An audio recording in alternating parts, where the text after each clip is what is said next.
ओम नमस्ते जी, कैसे हैं आप सब। मैं प्रकाश स्वागत करता हूँ आप सभी का हमारे चैनल ब्रह्मचर्य जीवन पर।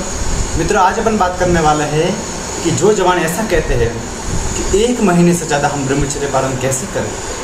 जैसे ही महीना होता है उससे ज़्यादा हम जा नहीं पाते हैं और महीने में एक बार तो विनाश करना ही पड़ता है। ऐसे में क्या करें, तो उनके लिए आज ये मैं वीडियो लेकर के आया हूँ।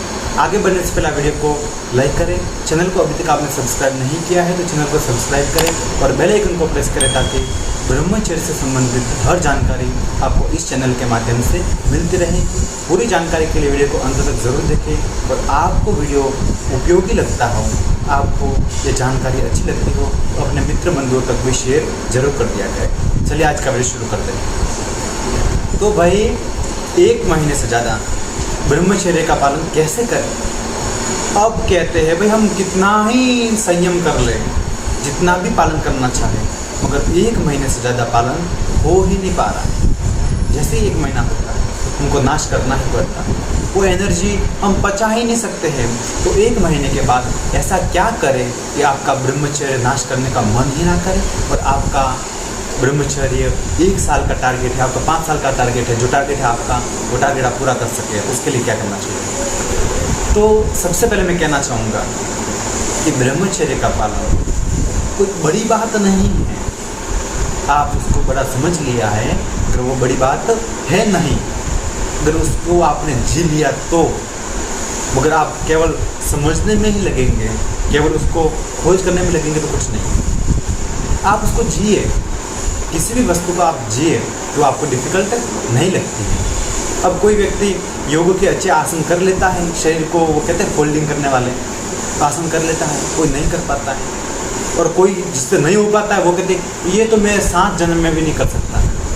और दूसरा भाई कैसे कर लिया उसने, कोई अभ्यास होता है, उसके दैनिक जीवन, उसका लाइफ का एक रूट बन गया है दिनचर्या का, तो उसको किसी भी कीमत पर करना ही। तो इसलिए आपने ब्रह्मचर्य का पालन शुरू कर दिया है तो पहले ही दिन से आपके अंदर जो आपकी मेंटलिटी एकदम प्योर रखिए, नो डाउट। किसी भी तरह की कोई शंका मत रखिए। यदि आपको कोई भी समस्या, कोई शंका हो तो आप जिसको भी अपना भाई, मित्र, गुरु जो मानते हो और जिसने आपको ब्रह्मचर्य की प्रेरणा दी हो उनसे संपर्क में रहिए। और जितने भी ब्रह्मचारी हैं उनसे भी आप निवेदन करना चाहूँगा कि आप ब्रह्मचर्य का पालन तो कर रहे हो, मगर आपको जहाँ से जानकारी मिली हो, जिस पुस्तक के द्वारा, किसी गुरु के द्वारा, किसी मित्र के द्वारा, किसी भाई के द्वारा, तो उससे कांटेक्ट में रहिए। और कोई भी निजी जानकारी आपको चाहिए उनसे कांटेक्ट में आप कीजिए, तभी आप उसका समाधान कर पाएंगे। और बात कि 1 महीना पालन कर लिया, उसके बाद एक वो कहते हैं कि एनर्जी फुल हो जाती है। अब लोग उदाहरण देते हैं कि जब घड़ा फुल हो जाता है तो पानी ओवरफ्लो होता है। मित्र, आपका शरीर कोई घड़ा नहीं है, आपका वीर्य कोई पानी नहीं है। इस बात को आप समझिए। जो लोग कहते हैं ना घड़े की तरह होता है, आपका वीर्य पानी नहीं है, वो शरीर का राजा है, उसको आप जानिए। और एक वीर्य की कीमत क्या होती है। जो व्यक्ति अस्त में तुम कर करके नपुंसक हो गए हैं उनसे पूछिए, वो अब पछता रहे हैं, रो रहे हैं, अपने भाग्य को रो रहे हैं। वो रो क्यों? क्योंकि समय रहते ही जागे नहीं, पालन किया नहीं, और जब सर्वनाश हो गया, सब कुछ बर्बाद हो गया, लूट गया है, अब वो तबाही मचा रहे हैं, तब उनका कुछ नहीं हो सकता।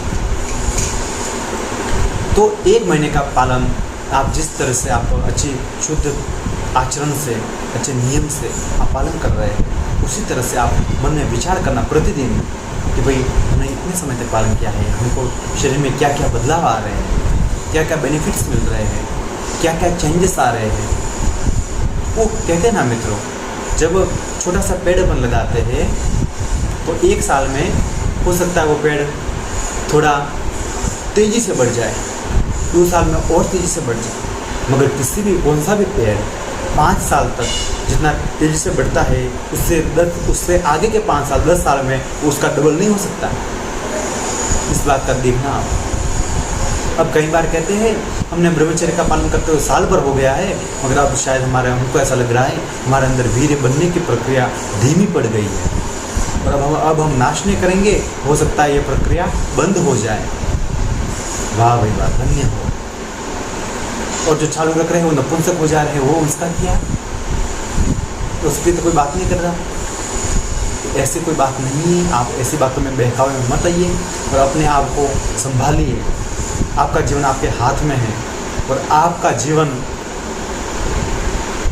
आप नहीं संभाल पाएंगे तो हो सकता है आपको बहुत पछताना पड़े। समय के रहते ही जो संभल जाता है मित्रों, वो व्यक्ति जीत जाता है। जग में जो करना चाहे वो कर सकता है, और समय के साथ जो नहीं सुधरता है उसको समय सुधारता है, उसको समय फिर मौका नहीं देता है। तो मैं कुछ नियम ही बता रहा हूँ आपको कि जो ब्रह्मचर्य पालन कर रहे हैं, अपन पालन करते हैं, तो आप सब उसके साथ 5 प्राणायाम तो नियमित कर सभी ब्रह्मचारी। सबसे पहला है भस्त्रिका प्राणायाम, श्वास लेना और छोड़ना। दूसरा कपालभाति प्राणायाम, तीसरा अनुलोम विलोम, चौथा भ्रामरी और 5वां उद्गीत प्राणायाम, ओमकार प्रणवनाद।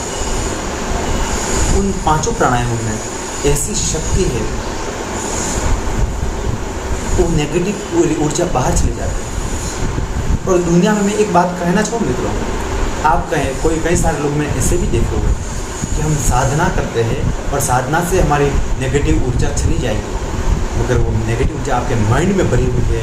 वो साधना से, योग से, प्राणायाम से आपको प्यूरिफिकेशन, आपको नियमित अभ्यास करना पड़ेगा स्वाध्याय का। स्वाध्याय करेंगे तभी आपकी नेगेटिवनेस वो जा सकती है और आप निकालना चाहो तो, बाकी आप तो उसको रखना चाहते हो और ऊपर से दोनों चाहिए। कोई कहता है ना आपको या 1 या 2 चूज़ करो, हमने नहीं, हमको दोनों चाहिए। वैसी बातें कभी नहीं हो सकती। योगी और भोगी दोनों एक साथ बिल्कुल नहीं मिल सकते। एक जीवन में या तो योगी बन सकता है या फिर भोगी बन सकता है। आपके हाथ में है इन दोनों में से आपको क्या चूज़ करना है। आप योगी बनना चाहते हो तो आप भोग को भूल जाइए, आप उसकी ओर ध्यान आकर्षित मत कीजिए। यदि आप भोगी बन रहे हैं तो आपका जीवन और भोग के साथ भी योग द्वारा ही भोग भोगा जाता है। आप शुरू से ही उस लालसा में, उस कामना में पड़े हुए हैं, आप शायद भोगी भी नहीं बन पाए। तो 5 प्राणायाम आपको नियमित करने हैं और जब से आपका 1 महीना हो जाए, पूरा 1 महीना पूरा हो जाए, उसके बाद में आपको यह कहा जाता है बाह्य प्राणायाम। श्वास को ऐसे छोड़ करके, मैं यहाँ पे दिखेगा, मैं आपको दिखा देता हूँ। ऐसे श्वास को भरना है पूरा, तो पूरा बाहर छोड़ देना है और फिर पेट को अंदर खींचना है। और फिर नीचे से जो कहते हैं मल द्वार, उसका आकुंचन करके उसको ऊपर की ओर खींचते हो, वैसा महसूस करना। तो उससे आपको काम वासना ज़्यादा नहीं सकता है। और कहते हैं ना, जिस काम पर ज़्यादा ध्यान दिया जाए तो वो कार्य बेहतर होता है और माइंड में वही चलता है। और जो काम वासना पर ज़्यादा ध्यान देते हैं लोग, वही उनके मन में काम वासना चलती है, वही फिर गलत कार्य कर बैठते हैं, उन्हीं को उसको अपना दोष हो जाता है। उस पर जो आवश्यकता नहीं है, अपना जीवन बर्बाद करने वाला काम है, उसको ज़्यादा ध्यान देने की आवश्यकता नहीं है। तो अपना लक्ष्य बहुत बड़ा है, अपने को बहुत कुछ करना है, तो आप अपने कार्य पर ध्यान दीजिए, इससे फालतू के कार्य पर ध्यान मत दीजिए। यदि आपको कुछ महान कार्य करना हो तो, है ना। अब हर एक व्यक्ति महान बनना चाहता है, अच्छा कार्य करना चाहता है, अपने आप को बहुत बड़ा बनाना चाहता है, मगर उसके लिए जो टर्म्स कंडीशंस, उसके जो रूल्स होते हैं, उसको फॉलो करना हर किसी के बस की बात नहीं होती है। और जो परमात्मा के बनाए हुए नियम को फॉलो कर देता है, तो दुनिया में उसको कोई हरा नहीं सकता है, कोई उसको पीछे नहीं रख सकता है। वो जो चाहता है वो पा सकता है, इससे परमात्मा के द्वारा बनाए गए नियमों को फॉलो करने से। और 1 महीने का पालन करने के बाद आप ये प्राणायाम करिए साथ में। कौन सा? बाह्य प्राणायाम। बाह्य प्राणायाम करने के मित्रों लाभ अनगिनत लाभ। आपका माइंड कहीं भटकेगा नहीं। जब भी आपके मन में गलत विचार आ जाए, आप प्राणायाम करना शुरू, ये बाह्य प्राणायाम कीजिए। इसमें सावधानी ये रखनी है, आप भोजन से कम आधा घंटा तो पहले और भोजन के 3 घंटे बाद आप कर सकते हैं। भोजन करने के बाद आपको करना हो तो 3 घंटे के बाद आप ये प्राणायाम कर सकते हैं। ये ध्यान रख कर कि आप काम वासना सताएं, आप उसके लिए प्राणायाम कीजिए, आपको बिल्कुल भाग जाएगी वो तो। और कोई व्यक्ति उसको सोच सोच करके काम वासना के बारे में याद कर कर करके आनंद लेता हो, उसको तो भाई भगवान ही बचा, कौन बचा सकता। तो ये आपके हाथ में है, आपको डिसीजन क्या लेना है और क्या ना। वीडियो आपको अच्छा लगा तो कमेंट करके ज़रूर बताएं। फिर मिलेंगे नई जानकारी के साथ, तब तक के लिए आपका दिन शुभ हो, आपका जीवन मंगलमय हो। परमात्मा से यही प्रार्थना है। आप सभी को नमस्कार, प्रणाम।